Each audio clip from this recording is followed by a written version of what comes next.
The connection between the TV and the computer is all set and ready to take screenshots. I guess I'm ready to begin, too. Here goes nothing.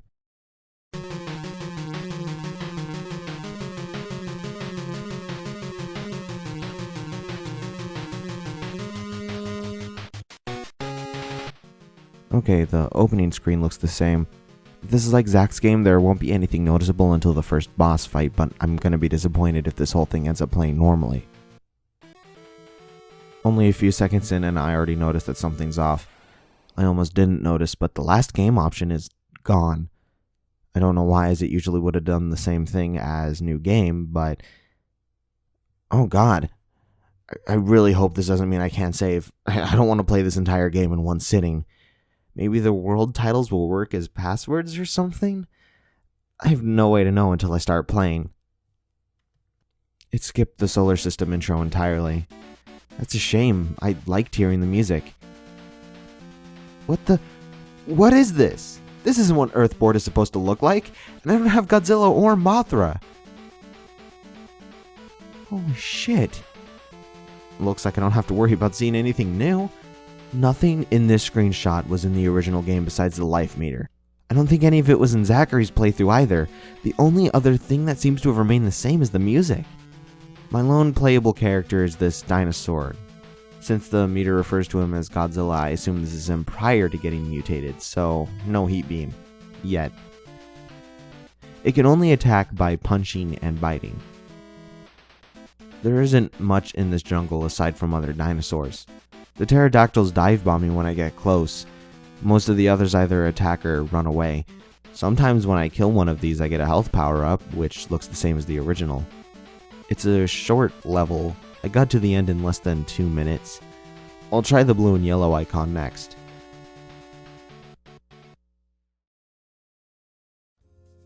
This level is a beach, as you can see. Those little crabs are a pain. They jump and latch on while draining health, but they don't take much punishment and give health when they die, so it balances out. The only problem is that they're everywhere in this level. I try to jump over them when I can. In the second half of the level, there's less of those crabs and more of these aquatic dinosaur fish enemies that emerge from pits. I've played quite a few platformers in my day, so this is nothing difficult. It isn't scary either, but it's giving me a weird feeling. It's hard to explain. It's like if I hadn't tried out the real game before, I might not have known anything was out of place. For a supernatural game so far, it's just playing like a normal game, but not the game that it should be. None of these dinosaurs or levels are supposed to be here, and I have no idea where they came from. This third level is very glitched. No enemies at all, and my Godzilla dinosaur is flashing and his body parts are rearranging themselves with every step. The music is similarly distorted. It's slowed down and has a lower pitch. I was going through the level trying to figure out what went wrong when suddenly I got attacked by a very glitched Ghidorah. I almost freaked out because there was no way I would win a fight against Ghidorah like this. But then the game froze and made a loud buzzing sound, and then it returned to the board like nothing happened. Weird. The last level type is another jungle. It has the same graphics, but this time it's set at night. The dinosaurs here are different and a lot more aggressive. They come from both the left and the right sides of the screen, so I have to pay attention to both. I'm attacking the small dinosaurs for the power-up and avoiding the rest because I'm fairly certain the Triceratops at the end of the board is a boss fight.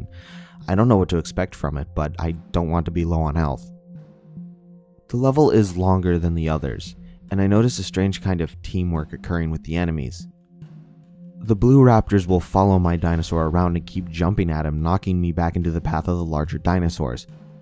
There's another large dinosaur of the same color that does a similar thing, charging at me and inflicting damage until I either get away or kill them. It's like these dinosaurs hate me for some reason. Here I am at the boss fight. There's a nuke going down in the background and the battle is timed at 1 minute. This must be the decisive hour when the dinosaur becomes Godzilla.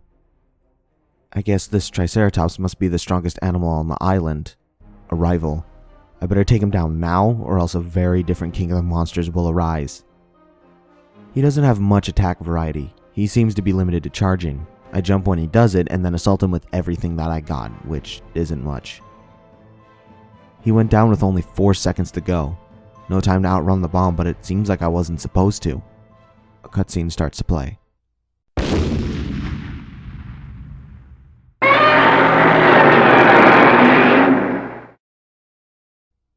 When it ends, the game goes back to the game select menu. New game has been replaced by continue. And that's World 1. For my first impression, I'm not sure what to say. I feel a bit overwhelmed. Where did all of this come from? And why?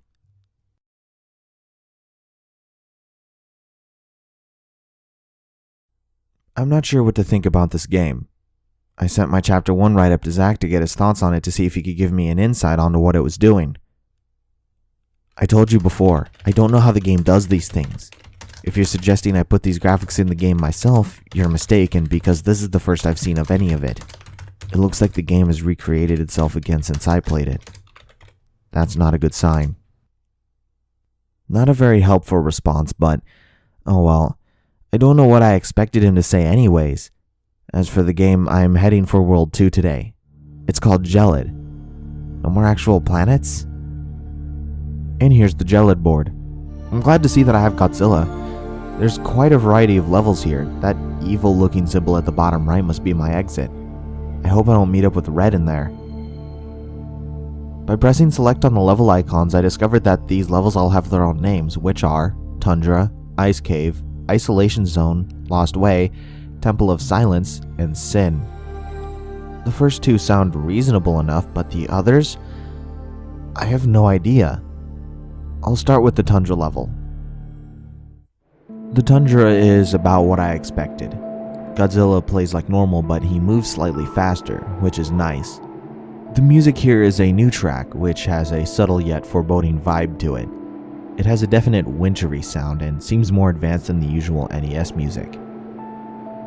Stage creatures are no longer dinosaurs. Instead, the Tundra is populated with various weird beasts. I suspect this will be the case for the rest of the game, but I don't know. There's not a whole lot going on here. I don't have to use many attacks because most of the creatures here are non-aggressive. It's rather calming. The snowfall has turned into a blizzard. It's hard to see, and I'm coming across more and more bodies buried in the snow. The snow went berserk and made it almost impossible to see when I reached the end of the level. When it started coming down like this, I could tell that my observation time was over, so I got to the end quickly. There wasn't much resistance from enemies. Actually, I didn't come across anything living near the end. After having to deal with the blizzard, I'm somewhat glad that this level is indoors. I can't go left for obvious reasons, so I head to the right. The music is very odd, somewhere between relaxing and mind-numbing. These blue creatures are enemies that chase me around. They don't deal much damage, but I prefer to outrun them. I'm trying to conserve my health. There are numerous spike pits I have to jump over. It's tricky to do so without running into the beasts. You can see me failing at that in the screenshot. I also have trouble with these things that use freeze breath. They seem to hone in on my presence and wait to attack at the most inconvenient spot. The level ends with a mini-boss fight against this crystal-covered creature. There's very little room to move without getting stabbed by the icicles, though the boss doesn't seem affected by them. He moves fast and can spin in the air, but he's not much tougher than the other enemies. The first real boss is a crab called Ganymede. Maybe that's a Godzilla monster? I've never heard of it before. The fight was quite easy. The crab moves forward and backwards while snapping its claws, then jumps and spits. I made short work of it by constantly kicking it in the face. Things are going pretty well so far, but I'm only halfway through. This level is some kind of platform in space surrounded by floating crystals.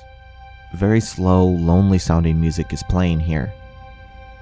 Some of the crystals have baby-like things inside of them, which I can knock out by punching the crystal.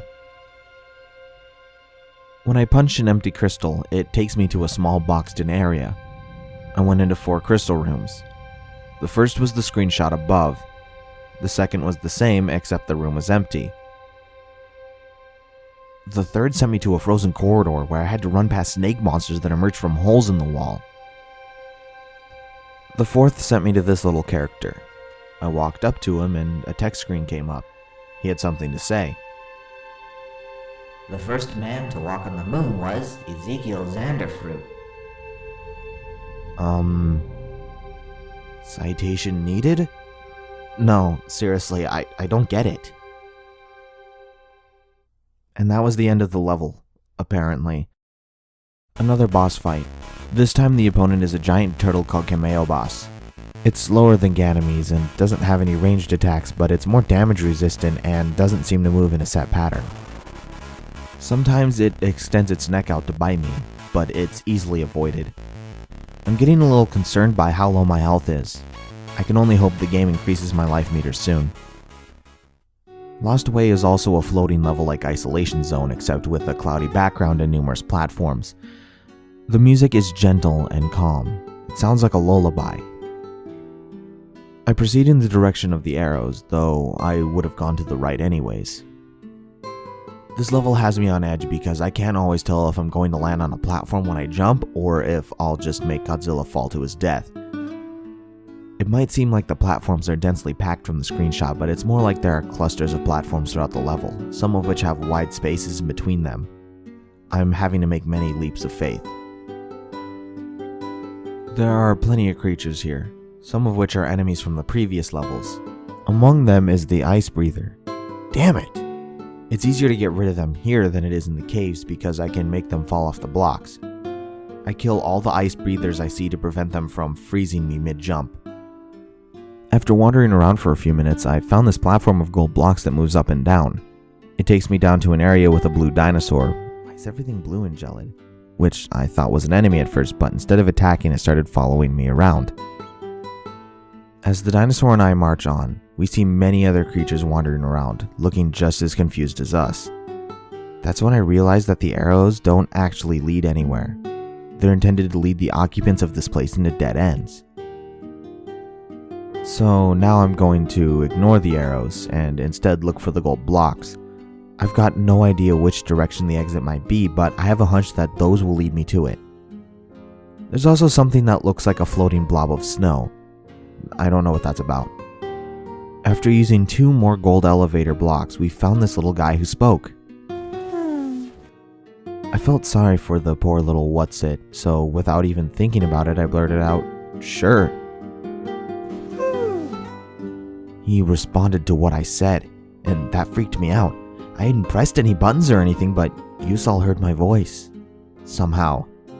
It made me jump, but Yusal seems harmless enough, so I'm gonna keep on looking for an exit. And we found the exit. It took about 6 minutes of backtracking. The exit ended up being somewhere behind the spot where I started. Right from the start, an enemy comes crawling at me. It's a slug-looking thing with its arms tied and its mouth sewn shut. It has no attacks except for running at me. There is no music or any other sound here. There's a lot of enemies in this level. I'm attempting to jump over or run past them. The temple appears to be nothing but a hallway of enemies. Got to the edge of the hall. There was a drop which put me in another hall beneath the first one, going back to the left.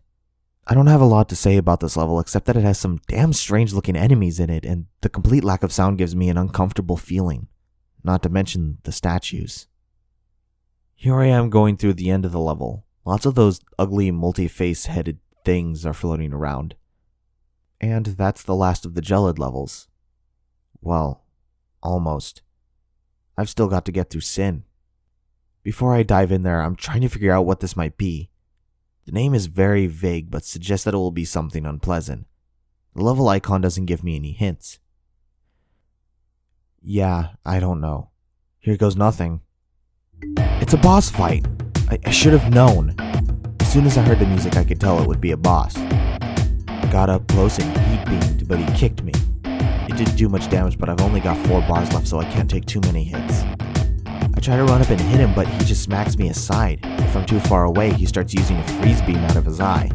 The only way to beat him is to keep moving constantly. The hyperactive squirrel method of battle proved to be a winner. Lethar eventually grabbed Godzilla, and that's when he got heat beamed to the face. After Lethar died, an image of a gate appeared on the screen. It had 7 holes. One had Lethar's icon in it, and the other 6 were empty. After pressing start, I'm sent back to the title screen. I'm turning off the game for now. Well, that was insane. While playing the game, I got so wrapped up in it that I sort of forgot that none of this should have been happening. The game does seem to follow specific themes, with everything in Gelid being cold and blue, but for the most part, I feel like there's a traffic jam going on in my brain. I need to take a break.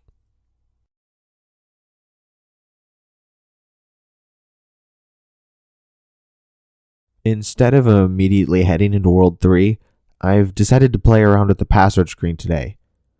I don't know what results I'll get, if any. It's the same creepy music from before, but the password input has been altered.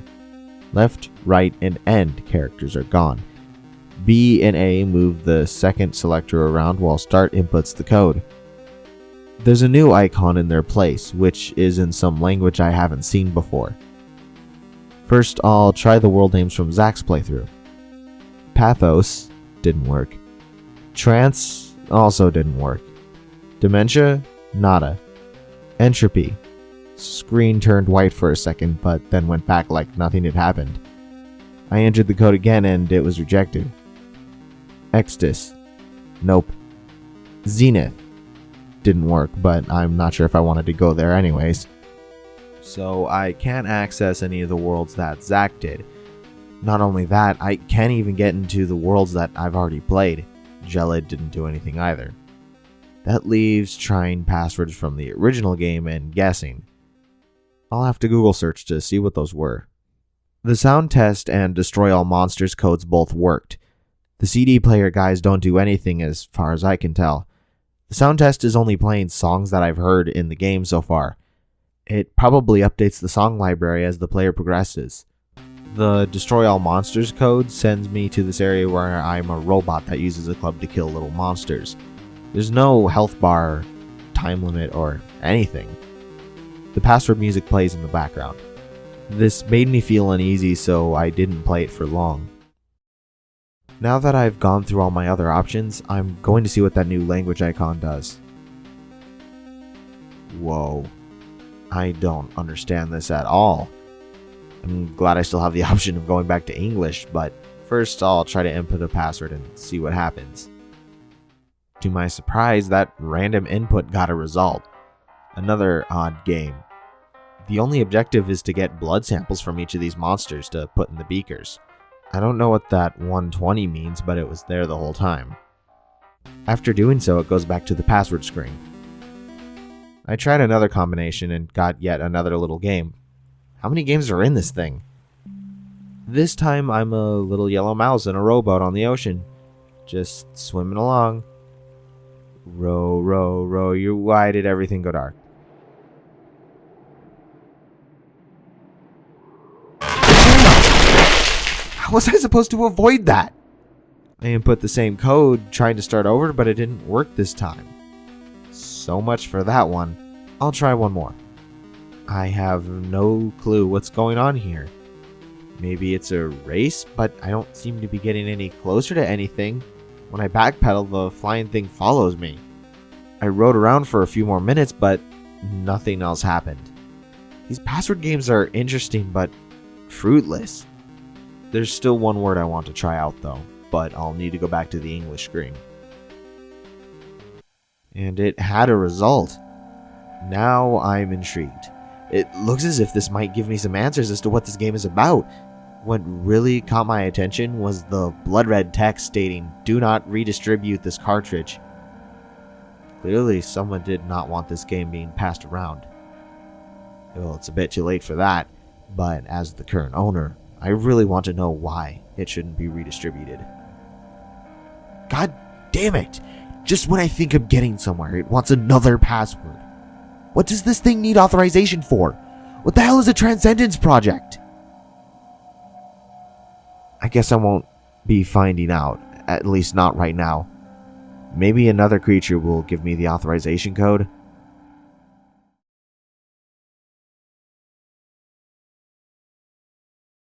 I should have gone to work today, but I decided to stay home sick. I'm not really that sick, but I haven't slept very well for the past few days. Not because of nightmares, I haven't remembered my dreams for a while, but because I can't stop thinking about the game. I'm enjoying the game somewhat, but I got this feeling that if I keep playing, I'm gonna see something that I shouldn't. Anyways, I don't see much point in messing around with the password screen any longer until I have some combination that'll get real results. And the only way to get those is to go through the game, so on to World 3. World 3 is Corona. It has a purple board and 4 level types. This world probably won't take long to complete since the boss is only 3 spaces away from my starting point. That strikes me as a little odd since the Gelid boss was 15 spaces away. Since the path is so short, I could get through in a few minutes, but I'm going to try to not rush it. The levels here are Powerplant, Reflect, Patzer, and Forest, and one boss, which is King Kong? It surprises me to see such a big name character showing up. I'm not aware of any connection between Godzilla and Kong, but I guess it doesn't matter. The power plant is a dark, ominous looking level of granite bricks, storm clouds, and power poles. The efficiency of this place is questionable since the power poles lack connective wires themselves. The music has an electronic synth to it. Going further on, I encounter some peculiar enemies and see that a few of the power poles have electric chairs connected to them, some of which are occupied by dead, or soon-to-be dead, creatures. Every minute or so, a bolt of lightning will strike down and light up the screen. The power poles appear to function as a combination of a lightning rod and a generator, getting their power from lightning strikes which kill the creature in the chair as the electricity surges downward, so it's both a power plant and an execution field. Lovely. Since these poles attract the lightning, the only danger of being shocked is if I stand right next to one when it gets hit. Not too hard to get around, but with all these sad things screaming in pain as their brains get fried, it's not a welcoming atmosphere. The level is a straight walk to the right, so with no potential for exploration, I make my way through quickly. Reflect is a castle-esque level with lots of mirrors. It has a strange background and equally strange music. Like the crystals in Isolation Zone, the mirrors here serve as teleporters.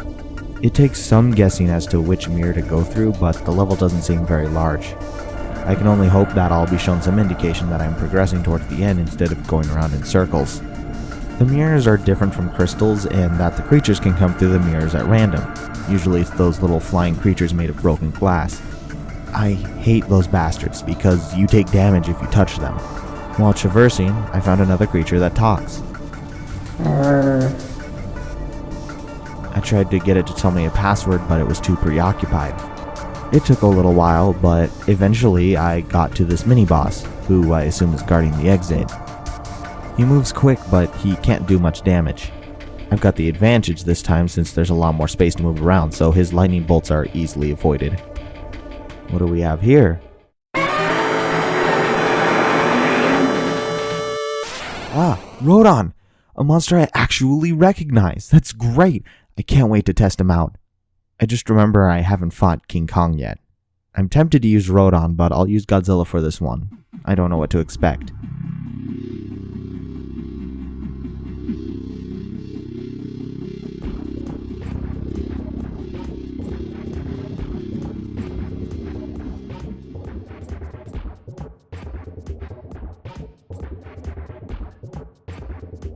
Damn, he's tougher than I expected. He's dodging my attacks and knocking off too much of my health. In the middle of the fight, the game suddenly started to glitch very badly. Weird, but I'm not complaining. Now it's Rodon time. On to Patzer. Before the level starts, I'm told to seize a king. Oh, I get it. It's a chess-themed level.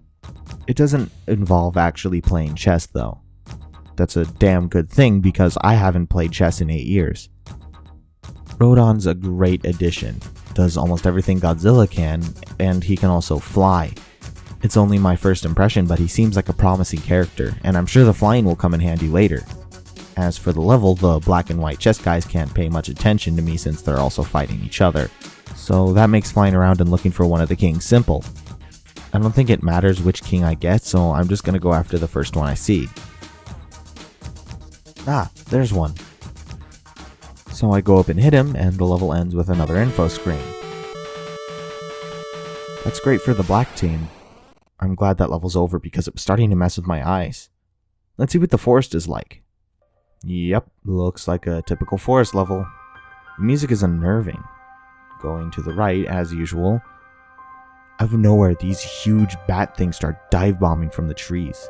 They're hunting down the brown creatures. I'm trying to get out of the way before I get bit.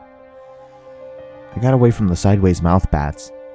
There weren't many of them, not much of anything down here. Why did everything just lose color? And the music changed, but...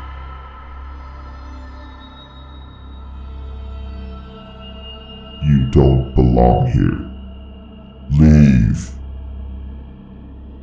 I don't know what the hell that was. Maybe I should just turn this thing off. Then again, all I have left is the boss fight. This guy is a lot more mobile than the previous boss was. Also uses ranged attacks almost constantly. Normally this would just drain his power down to nothing.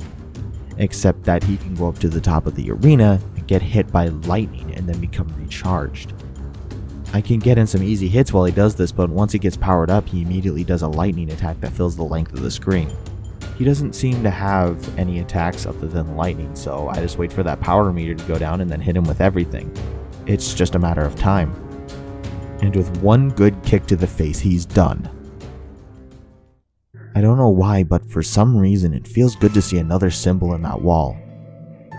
I would like to see that thing complete, but then maybe that's not such a good idea. That thing in the forest gave me a really bad feeling, and it's not going to be happy if it knows I'm coming back.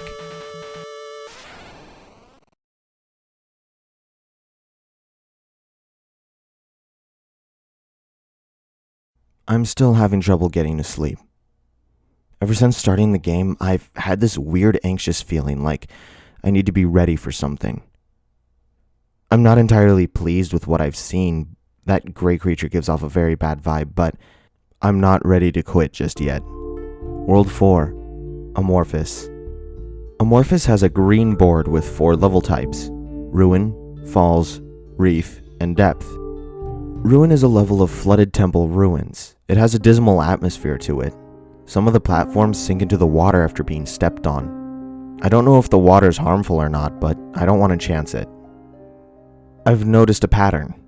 Creatures that stand still when you walk up to them are usually okay to talk to. The things that are constantly moving around either don't respond or they attack. Right here is something that's standing still, so I say hello. He seems bitter. Since I'm conversing with one of these, I'm going to ask it something I've wanted to find out, which is how exactly these creatures can hear what I'm saying. He's a little smartass, apparently.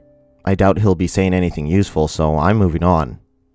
The level is sparsely populated by creatures. Most of them are these things that leap and bite. I'm glad I'm going through here with Rodon because I can just fly over them. After browsing through the level for a minute, I found Yusol. Let's see how he's doing. He's not doing too well. The poor guy's lost his home from the sound of it. I don't know what to do other than say that I feel bad for him. It's a really strange feeling trying to comfort something that lives in a video game. Then I ask him if he knows anything about a password. I feel conflicted by Yusol's response. While I'm happy that I got a password, I'm also worried by this they that he mentions. Who are they, and why would they come after him? I try to ask him to explain, but he starts to fly away. Might as well see what this password does. Heading back to the Transcendence Project, and we're in. It's rather strange that Yusol got a code that works for this. I was under the impression that his world was separate from the game menu stuff. Makes me curious as to how he got it, but Anyway, let's see this project. It appears to be some kind of journal, with separate entries as readable text scrolls. This makes no sense. Why is there a written document about the cartridge in the cartridge? How did it get there? Did this doctor disassemble it and encode his own journal into the game? Why would he do that? Nothing to do but to start reading. Game cartridge was sent to me via anonymous donation. A letter was included warning of strange occurrences regarding the game. I'm taking it to my lab for proper testing. Ran preliminary tests today. I have determined that the game is an anomaly. Further testing needed. Seems as if someone donated this game to a lab and some scientists ran tests on it. The journal doesn't say who the doctor was or how they knew where to send the game, nor does it say what exactly the problem with the game is. It's only referred to as an anomaly. The rest of the entries describe the tests done with the game. I'll show some screen caps of the more interesting ones. First test with human controller. Game starts normally. Controller completed World 1. World 2 is entirely different. Game displays unexplained new content, other signs of anomaly. Controller is confused and ends up at game over. On second attempt to play the game is completed with no signs of anomaly. Test with animal controllers. Attempted interactions between cats, dogs, mice, and the game. The game displayed no signs of anomaly.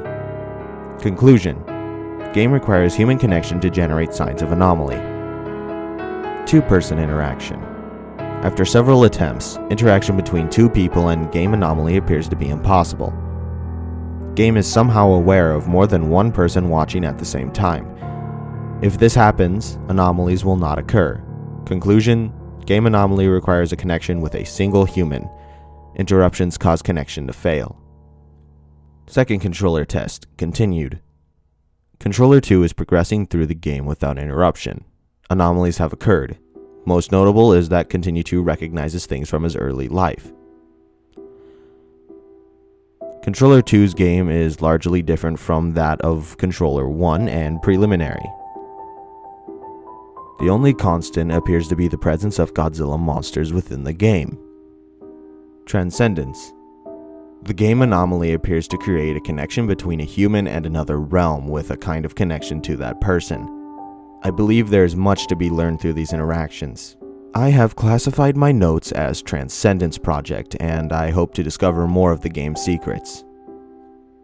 The last two entries are alarming. Group Test Day 9. Jeremy was rushed to the hospital after having an epileptic seizure during the test. His family has a history of epilepsy, but he had no prior seizures. Jeremy claims that it was brought on by a devil that he encountered in the game. Jeremy also claims that the anomalies are demonic in nature. He has since left the project. Group Test Day 13. Jeremy's incident has left a strong impression on the group. Out of the original 8, there are only 3 continuing with the test. Their fears and anxieties seem to be making an impression on their game worlds. I worry that this may attract malignant entities. None of the controllers have completed their respective games as of this time. To be honest, I didn't really believe a lot of Zach's testimony about how his game ended, with the paralysis. I figured he was playing some weird modded game and was just getting caught up in his own imagination. But this bit about Jeremy having a seizure is making me rethink it. And judging from this, Zach is the only person to have completed the game in its anomaly form. Group Test Day 13, dated September 21st, 1997, is the last entry in the journal. Either the project was abruptly ended at this point, or the rest of the journal has not been recorded on this. While this does give a bit of insight about the game, it raises more questions than it answers. Assuming that this is even legitimate, that is, these entries are very short for what's supposed to be a professional experiment. But, real or not, I still don't understand how it's even in the game. The journal itself isn't lending me any answers, and I don't see anything else to look at on this page except the journal entries, so I'm going back to Amorphous to complete it. Falls is a waterfall level. Mostly the same as Ruins, just walking through and jumping over pits. Enemies here are the 1998 Godzilla, a giant lobster, and some of those jumping creatures. The music is faster in pace and sounds more threatening. The end of the level has you right at the waterfall, having to jump across blocks that come down the falls, very much like those parts in Mario Bros. 2, except it's a little harder because Godzilla's jumping is awkward. Jumping creatures come down from the top of the screen every few minutes. Time for another boss. Negara is an aquatic reptile that alternates between crawling and flying around. When he flies, he releases starfish that attach to Godzilla and then explode. His last trick is to spin around rapidly while creating a whirlwind that blocks the heat beam, and it makes it hard to attack him. The only thing that works against him is the tail whip. From there, it's on to Reef. In this underwater stage, Godzilla can actually swim. I don't recall him doing that in the game before. I'm very glad to see more health boosters. That bastard Negara nearly took out Godzilla. Godzilla actually handles better underwater than he does on land, although there are some drawbacks. He can't kick or tail whip unless you go to a surface and stand on it. The fish are peaceful, but the octopus will try to grab Godzilla if he gets too close. And there's more lobsters. They also move faster underwater. An unsettling sight. A creature tied to a rock. He must have gotten on someone's bad side and they decided to drown him. At the end of Reef is a mini-boss, a long-necked aquatic dinosaur. He fights a lot like Godzilla but doesn't have a heat beam. Instead, he opens up his tail and knocks back with a blast of air, water, or something. Lack of ranged weapons makes him easier to deal with than Negara. Depth is another swimming level, this time at the ocean floor. Very eerie music plays, and it's hard to see. That's not a good sign. I don't know what this is, but I don't like it. Uh-oh. Looks like the drowning wasn't an isolated incident. At least there's spare health lying around. These enemies don't give any health after being destroyed. God only knows what I might run into down here. Like this dragon. I thought this was going to be a problem at first, but when I went across, he just stood there, which is nice. Maybe if I keep going left, I'll find the exit. Nope! Alright. After about 10 minutes of swimming around, I seem to be getting somewhere. I figure I'm at the ocean floor, nowhere lower to be, so the direction to go is up. Freakish mermaids have started swarming me, so I must be close.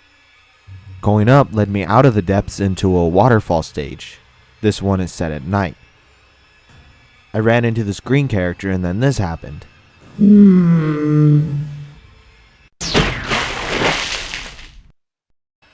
I think I know who Yusol's afraid of. I told you to leave. Let's see how he likes getting blasted. This is your last warning. I wonder why he left after being attacked. Too cowardly to stay and fight? I doubt it. Here I am at the boss stage. This fight was fairly easy until Odia gave me a surprise. Turns out it can shapeshift. What's worse is not only its heat beam is as powerful as mine, now it moves even faster. It switches between Godzilla and its true form every few seconds. After losing a lot of life, it dives downward towards some underwater caves. Odia hides inside them and sticks his head out to spew green spheres which stick and make it hard to move. Then Odia rushes forward to ram Godzilla into spiked walls. It's an interesting tactic. In fact, I'm going to use it myself. And another one bites the dust. And there's another world completed. I wonder what happened to those people who were part of the project.